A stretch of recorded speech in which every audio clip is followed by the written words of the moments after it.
Toussaint and Ossiter and AK join me now in the studio. Gentlemen, Coupé décalée, it actually began not in Ivory Coast but in Paris, didn't it? Why Paris? I guess it was just a meeting point of Ivorian immigrants at the time who had moved from Ivory Coast to live there, and they just met up socially, regularly, and basically after a course of time they began to express themselves through music and through dance, essentially. So Aka, coming to you now, Coupé décalée means to cheat and to run away. Who are they cheating and what are they running away from? Actually, from our investigations, it doesn't mean what actually the press express everywhere. We took our time to investigate, and then the funding is actually on the documentary.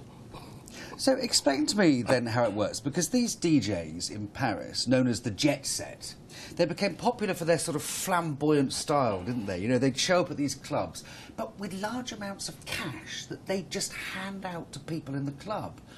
Why would they do that, and where did the cash come from? First of all, they are not the DJ. The Jet Set are not the DJ. There's a youth, actually, they got a lifestyle that I said earlier on, that they use to enjoy themselves in the nightclub. It's a way of living. So there's a people that actually got some business. Some of them that they got actually originate from rich dad. So they got their way of living. There's a way to express themselves. So say, okay, we're African, we live in Europe. That's the way that we are going to show in Africa. It's not only poor people that live in there. You say it's a way of living, but it's the clothes as well, isn't it, Ossiter? What sort of things did they wear? Well, they were just highly influenced by Western designer labels. So a lot of the top-end designer, you know, boutique shops, they followed them very closely, such as Versace and so on. So in a way, it's a bit similar to the Congolese Sepa situation, but they expressed themselves basically through clothes. The look was very important to them. Mm. So give people an idea of why this came about, why this happened. It was all to do with what was going on in Ivory Coast at the time, wasn't it? It was their response to that. Definitely. I think at that time, it came about perhaps by chance as well. It isn't just something that's always scripted, but because of the political crisis going on in Ivory Coast, they decided that their best way of trying to help the people back home was by making music that was joyous, that was fun, that they could really enjoy, essentially. And at that time in Ivory Coast, because they had the curfew, people really kind of had more time to get into the music and to enjoy the music, and that's exactly what happened. Okay, and it was kind of run by Duke Saga, is that right? Yeah, Duke Saga was actually the leader of the Jet Set. Mm-hmm. So tell me about him. What sort of a character was he? Duke Saga was very charismatic. There's a guy actually, he lacked the joy. He lacked to be a leader. Yeah. And by chance, he has been living in the past Félix Houphouët-Boigny home, and the first president of Côte d'Ivoire. So from there, you saw why people who actually got some money, that will live in champagne, cigar, and those kind of things. So you actually grow up with this kind of style. So when you actually grow up, there's something that you want to copy.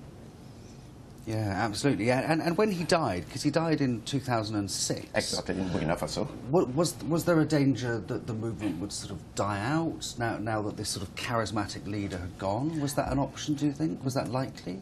Definitely. I think the Ivorian media definitely did kind of try to look at it that way, that possibly because he had gone, it would pass away. But I think his effect and influence on the youth across large parts of Africa was so strong that it's continued on, and he's influenced other young men and young women to actually become artists and make music themselves. And I think that's the most important thing of the whole movement, was that they weren't specifically musicians, but they just got in the studio and became musicians, and by force, really. So he's influenced a whole heap of other young artists to kind of have a similar DIY philosophy.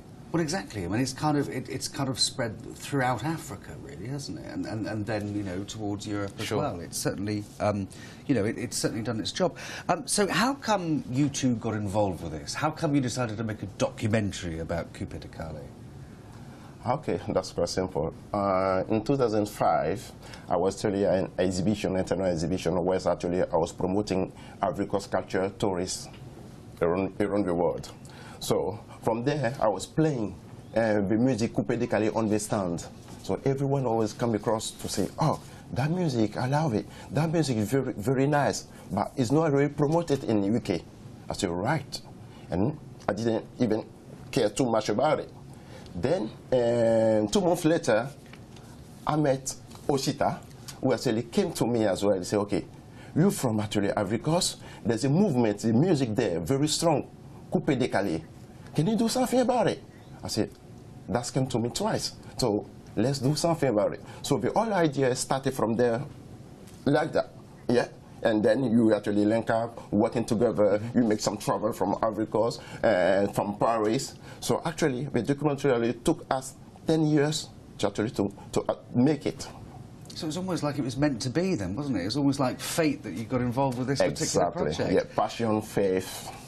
Absolutely, yeah. Which is kind of what the movement's all about in the first place, isn't it? Yeah. Gentlemen, thank you very much indeed for joining me. Thank you. Thank you.